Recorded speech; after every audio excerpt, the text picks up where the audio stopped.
ध्यान दे एक बात, कवि ने कहा है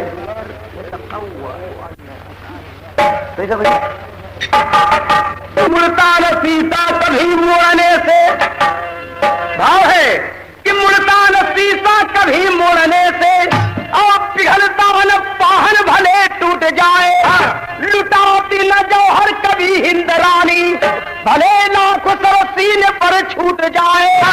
उदयपुर के राजा उदय सेन सिंह की इंद्रावती प्यारी रानी रही, जुल्फों में बादल या दामों में पानी की चपला सी चंचल जवानी रही।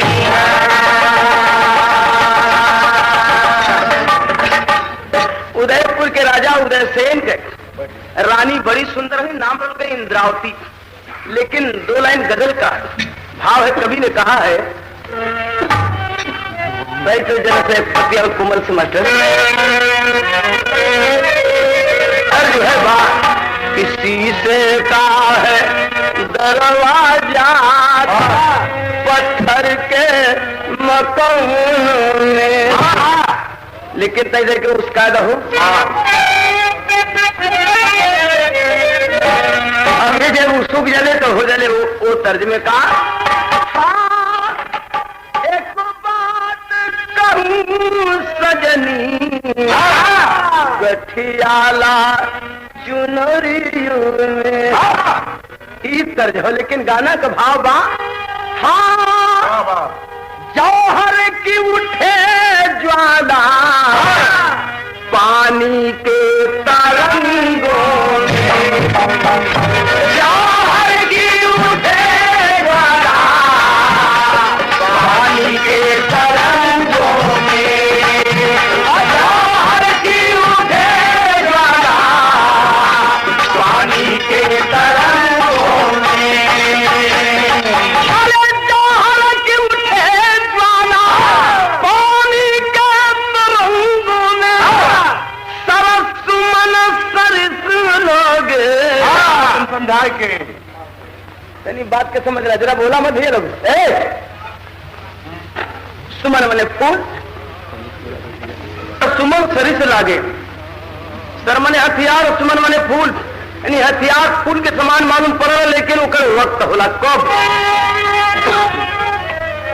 हथियार फूल का मालूम पड़ रहा कि सरस सुमन सरिस लागे, अरे जवानी के उमंगों में, जवानी के उमंग, जवानी में ना बुझा जाए के दावा रंगल आदमी तो फूल हो जाना। जवानी का बेला ऐसा होला ए भैया कि जो विचार नहीं रहे, जब अल्हड़पन होला, जवानी का मौसम ऐसा होला तो वो समय कि होला कि आवेदा जो होई तो देखल जाई, जब भी हो जाला कि आवेदा जो होई तो देखल जाई, तब चाहे गोली आवे, चाहे बाला भाला आवे, चाहे तलवार आवे, सब झेले के आदमी जब पौरुष रखा हुआ उसमें के फूल समझला। एक कभी कहना होगा सर सुमन सरिस लागे जवानी के उमंगों में, जवानी को उमंग ऐसा हो, लेकिन इंद्रावती रानी रहलिन किसन, जरा स्टोरी पर आ जाता।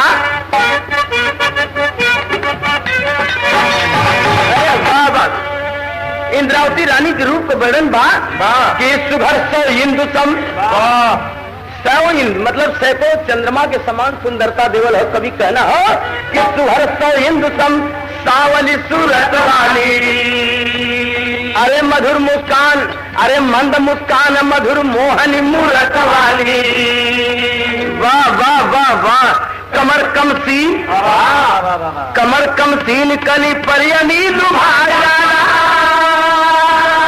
अरे खोजले ना मिले उपमा का तो लुभा जाना, हाय हाय हाय चाँद निकला, वाह चाँद निकला तो सितारों में भी अजोड़ हुआ। ले कभी कहना कि चाँद निकला तो सितारों में भी अजोड़ हुआ, रानी इंद्रावती के हुस्न का शोर हुआ, खबर पाया इब्राहिम लोदी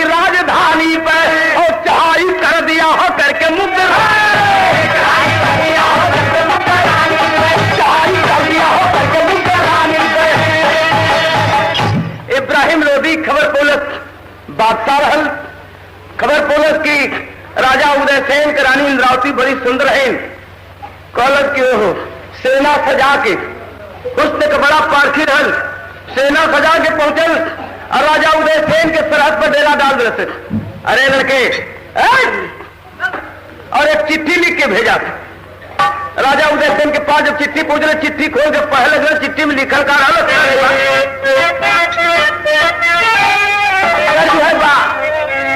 आवा हो चंदा मामा आवा हो यजूरिया, बीत जाए रतिया सुहानी बला मुरौरी लगी सबूनी।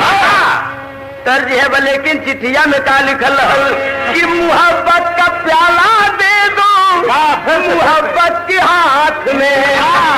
अरे मोहब्बत का प्याला दे दो मोहब्बत के हाथ में।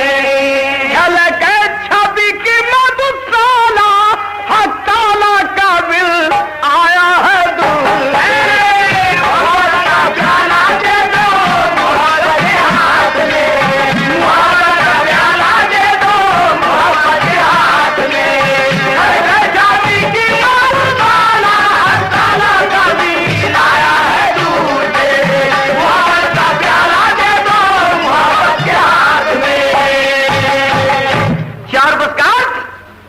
नरसिंह भाई की तरफ से भैया के बार बार नमस्कार बात। और ये 10 नमस्कार आती लिखा है पाजी राजा को रंग में। अरे रानी हवाले कर दो वरना लड़ो जंग में। संभालो कटारी पर छिपाना हटाना का दिल आया है। प्याला दे दो मोहब्बत के हाथ में। मोहब्बत का प्याला दे दो मोहब्बत के हाथ में।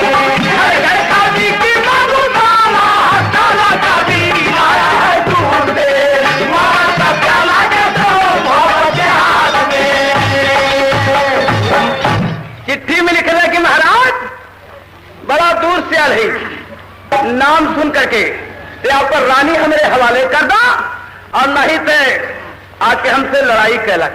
राजा जब चिट्ठी पढ़े हैं तो खौला उठा आदि खौला उठा खूब खत पढ़ते ही और उदय सेन महिपाल दिए हुक्म सेनापति को अब साज सैन सत्कार।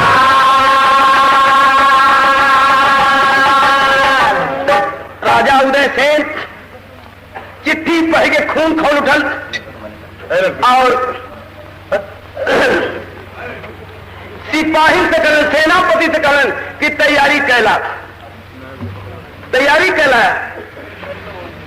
चिट्ठी आई बा इब्राहिम लोधी के डेरा सरहद पर डल्ले बा लिखले बा कि रानी हवाले करना नहीं तो उनसे लड़ाई करला।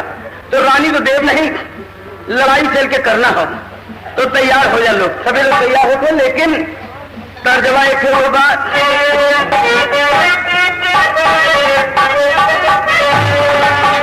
और वही बात फिल्म एयर पढ़ के कि तौबा तौबा कैसे है नादान घुंघरू पायल के।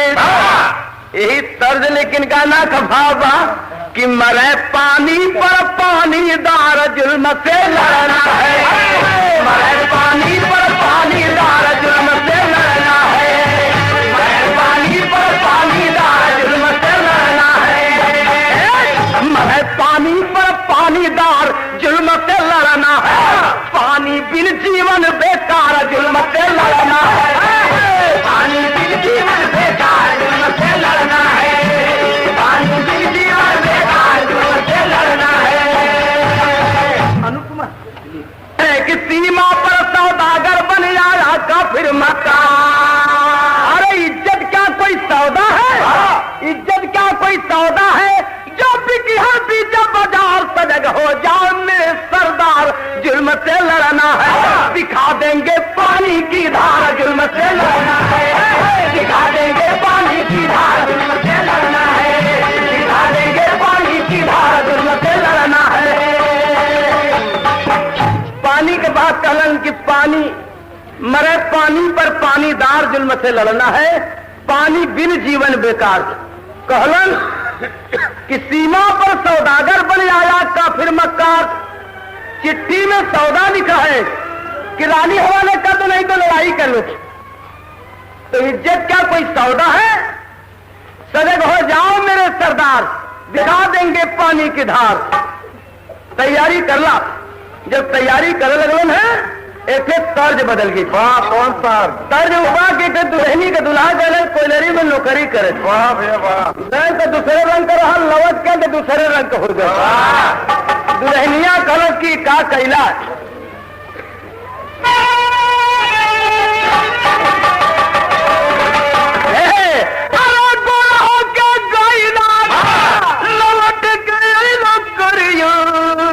नौकरिया पिया कोई ना, अरे दिन जाया कोई लड़ियो नौकरिया पिया कोई ना, दिन जाया कोई लड़िया नौकरिया पिया कोई लड़िया नौकरिया पिया कोई ना, दिन जाया कोई लड़िया नौकरिया पिया कोई ना। ए भाई एक औरत बोले तो कर जवाब हम दे दी का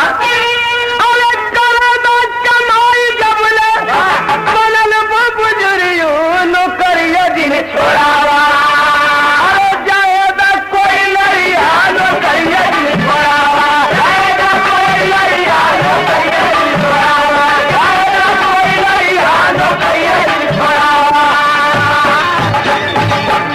एक आगे रिकॉर्ड आई तो सुन लिया है आप लोग, लेकिन तो आनंद बदे बता देनी है गाना का भाव। अरे तुम्हारे बसे न पति, तुम्हारे बसे न पति, पलटनिया कछनिया काखे बिया, के बाद के कफनिया कछनिया काखे बिया, के बाद के कफनिया कछनिया काखे बिया, के बाद के कफनिया कछनिया काखे बिया। पूजे गगन में रणभेरी भारी, बढ़े कमरिया में फेंटा कटारी, बढ़े कमरिया में फेंटा कटारी, बढ़े कमरिया में फेंटा कटारी। पहुंचे हैं सिपाही तूफनिया कछनिया काटे बिया, बाद के कफनिया कछनिया काटे बिया, बाद के कफनिया कछनिया काटे बिया, बाद के कफनिया कछनिया काटे बिया। वाह वाह भैया, तनी देखा प्रेम से सरहद पर पहुंचे हैं। जो सरहद पर पहुंचे हैं इब्राहिम लोधी नजर देकर किए महाराज अकेला हुआ कहा दुल्हनिया के ना लिया ना करण गए जबान समाज के बात कर दुल्हनिया कौन जरूरत। अरे क्या चिट्ठिया मजे में ना पढ़ला लिखल ना कि रानी हमने हमारे कर पहले तो लड़ाई करना कह भाई दुई बात दिखलो में से एक कल चुने के हाथ या तो लड़ाई कर ले नहीं तो रानी दे दी। तो भाई हम लड़ाई के चुन नहीं युद्ध को चुना हूं, रानी नहीं दूंगा। कहा कि घरे में विचार कैला एक बार तनिक फिर विचार कैला, घरे से सोच के लो लड़ाई बदे के, लेकिन यहाँ एक बार तनिक फिर विचार कैला फिर बतावत बा, लेकिन तर्ज बदल गई।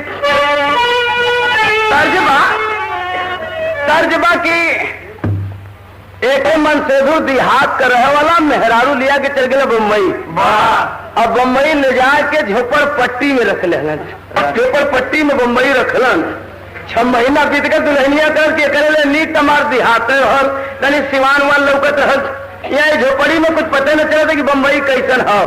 कह तू का चाहत हो? अरे आज पगार भी मिलल हो, मतलब कह कि तनख्वाह पगार मिलल हो और रजे भी हो। रजे मतलब छुट्टी, वहां की भाषा हो। कह पगार भी मिलल हो रजा भी हो। आज जवन कहा तो करी तो कहलस का दुल्हनिया कहे अरे ढेरों दिनों बीतल बा बम्बई शहर में राजा, अरे राजा जू चौपाटी घुमा हे राजा चौपाटी घुमा, हे राजा जू चौपाटी घुमा। गलो लेकिन असली बतिया इब्राहिम लोधी कह भाई घरे से लड़े बदे सोच क्या हुआ तनी एक बार फिर हम कहते कि 5 मिनट का मौका विचार कला तो लड़ा का कहे अरे रनिया के दे के, अरे रनिया के दे के जीवनिया बचाइला हे राजा, अरे हे राजा पीछे पलटनिया हट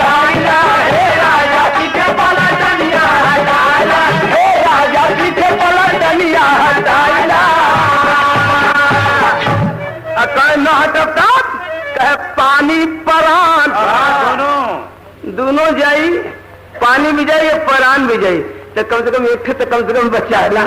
कहे पानी परान पड़ी रण में गवाना और लोहू का प्यास होई आंख से बुझाना, लोहू का प्यास होई आंख से बुझाना, लोहू का प्यास होई आंख से बुझाना।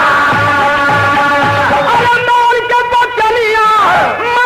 बचनिया जवनिया मनोई रोए राजा, अरे राजा पीछे पड़ा चलिया हटाया, हे राजा पीछे पड़ा चलिया हटाया, हे राजा पीछे पड़ा चलिया हटाया। एक काम करा, मान के बचनिया जवनिया मनाला। 3 बात कर, पानी परान और जवानी। पानी परान पड़ी रण में गवाना, ए भैया लोगों को प्यास हुई आंख से बुझाना। अरे मान के बचनिया जवनिया मनाला। महाराज कम से कम दोनों जात बाद एक से तो बचाना, जनवा बचाला रनियमा के तो हम ले ही जाते। कह रहे जहे जहाँ पानी परान जवानी सब व्यवहार के बाद बतेना तो एक बात हो दुर्बकारी हमारे बालकन भैया तरफ से राजा अरे यजमावल जाही ज्वाली जंग में जरा कलश मच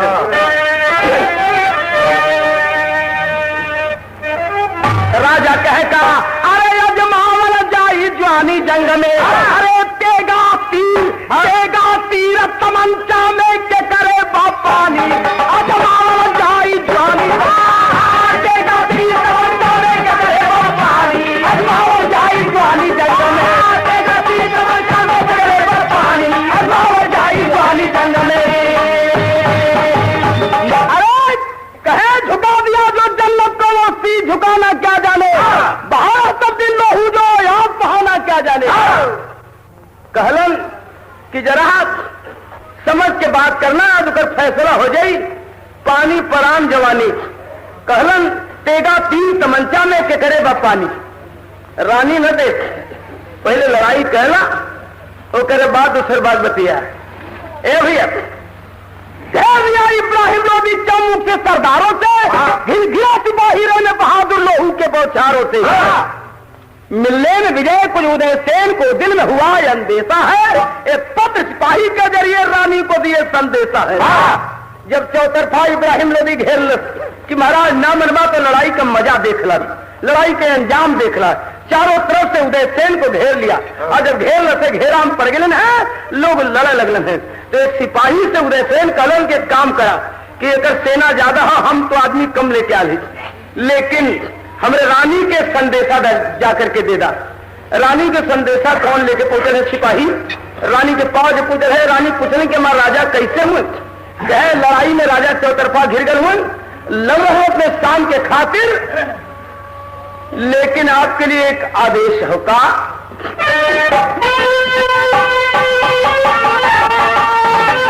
एक तर्ज यही हो कि ये बिहार के रामायणिया लोग गावलन सुनी ला कि बलियो लिया के तरफ चलेला, लेकिन तर्जमा है बाबा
बाबू राणा कह सिपाही का कहे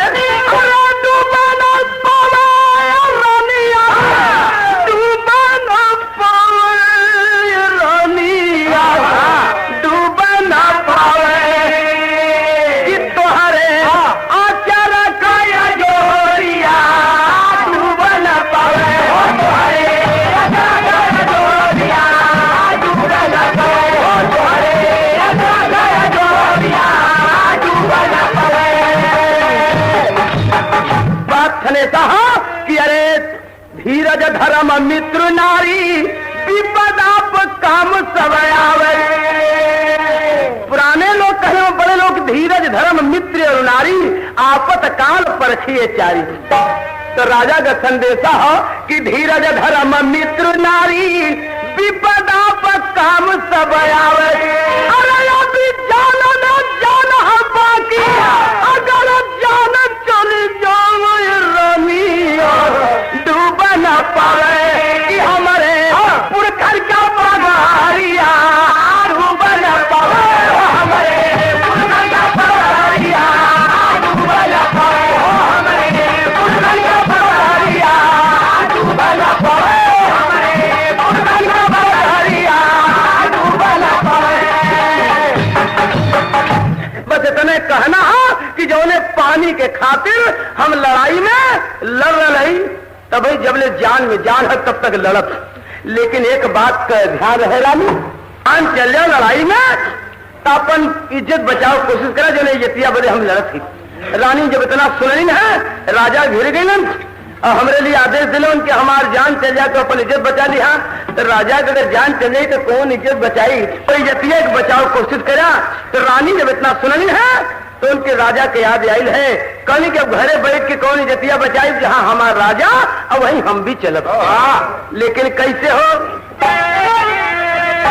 आए हैं, अरे समर के सुध में भावना धर लोहू के, अरे समर के सुध में भावना धर लोहू के, अरे बनी कटारी हाथे के मरकना रंगना लोहू के, बनी कटारी हाथे के मरकना रंगना लोहू के, कटारी हाथे के मरकना रंगना लोहू के, बनी हमारी हाथे का मरकना रंगना लोहू के, बनी कटारी हाथे के मरकना रंगना लोहू के, बनी कटारी हाथे के मरकना रंगना लोहू के। काजे करे कुल में जौन हुआ है, ओ करे कुल में तान हो, और सीना बाढ़ के बचवा के धरे सिखावे कान हो। अरे फूल के बदले होई काट पर चलना रंगना लोहू के, फूल के बदले होई काट पर चलना रंगना लोहू के, और पिया के संग में झूला मौत का बना रंगना लोहू, पिया के संग में झूला मौत का बना रंगना लोहू, पिया के संग में झूला मौत का बना रंगना लोहू, पिया के संग में झूला मौत का बना रंगना लोहू, पिया के संग में झूला मौत का बना रंगना लोहू, पिया के संग में झूला मौत का बना रंगना लोहू। ये काट पर चलना रंगना लोहू के, और पिया के संग में झूला मौत का पलना रंगना लोहू के। कहनी कि अब हम वही चलत लड़ाई के साथ सजनी मर्दाना भेष बना के घोड़ा पर चढ़ के और जंग के मैदान की तरफ चली ना। लेकिन कैसे हो मास्टर, जरा से एक पत्ते आओ सही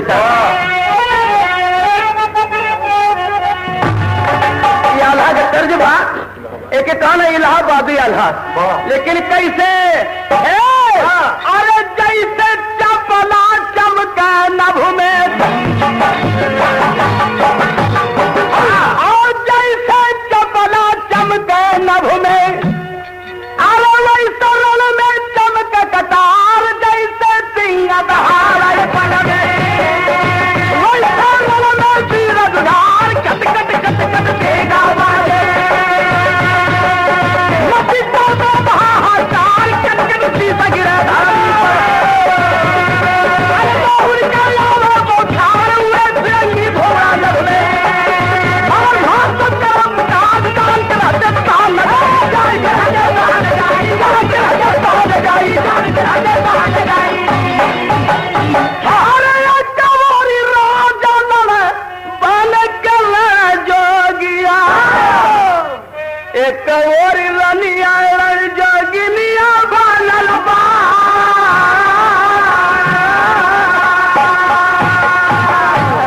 एक कवरी रनिया रण जोगिनिया बनल बा। और बदल के तनी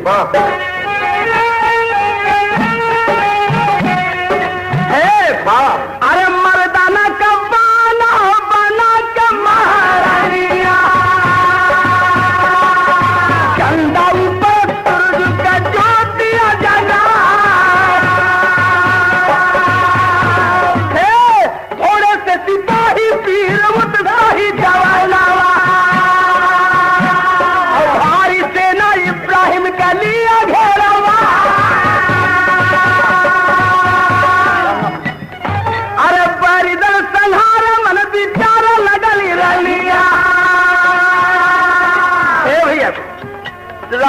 एक तरफ राजा लड़ते और एक तरफ रानी मर्दाने भेद पहुंच करके राजा के मदद में लड़ाई कर रहे, लेकिन पता ना है राजा की हमारे रानी मैदान में आ गए थे।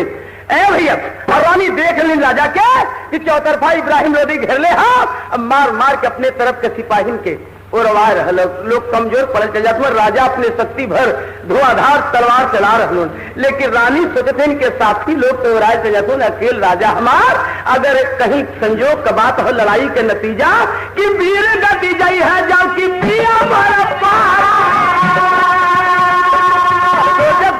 कि वीर गति जाई है जाओ कि पिया मारा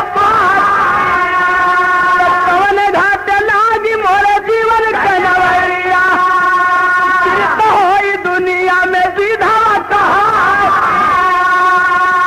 या तो डूबी जाई पपियन के हाथे पनिया, या तो ज्यादा हाथे जाई है चीरा धारा, अरे तुम विधा चली जाई तूने क्या पगाइया।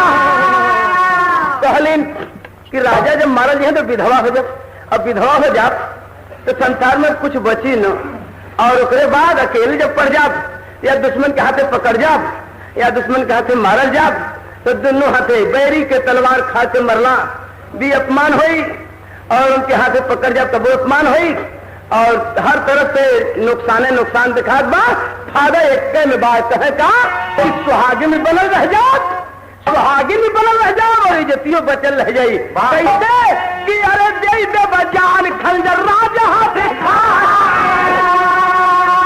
अरे घोड़ा उड़ा के पहुंची राजा के संभालवा, धोखवा में ही तया नहीं तना चिन्हा,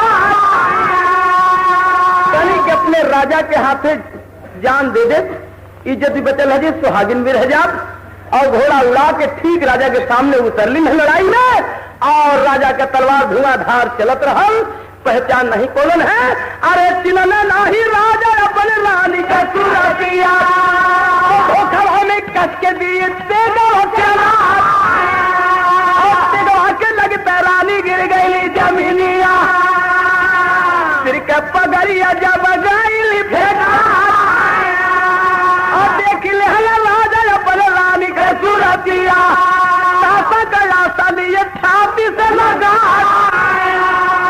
अरे अंतिम समय में राजा जी से रनिया बोली बचनिया धीरे जवाब बढ़ा,